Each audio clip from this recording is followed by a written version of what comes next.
গুরু মহারাজ একবার বলছিলেন, একটা মিশনের একটা মহিলা দীক্ষা নেওয়ার জন্য এক স্বামীজির কাছে গেছে।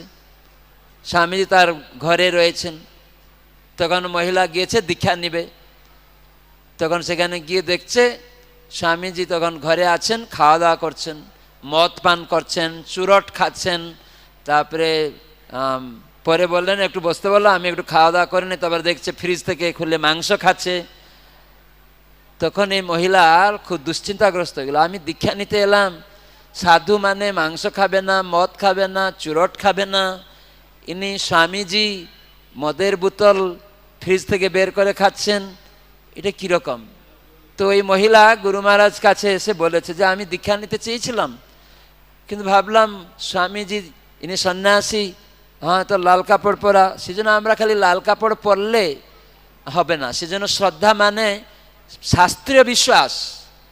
তার মানে সাধু কি করে চেনা যাবে? কেন সাধু থেকে আমরা কৃপা লাভ করি, স্বীকৃতি লাভ হয়, কিন্তু সাধু কি করে চেনা যাবে? না শাস্ত্র ভিত্তিক যিনি আচার আচরণ করেন।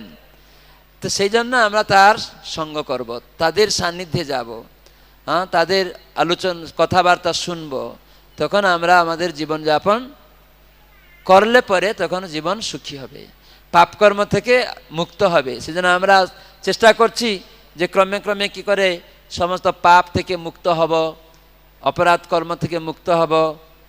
ভগবান বলছেন পাপ মুক্ত হচ্ছে আমার ভক্তরা।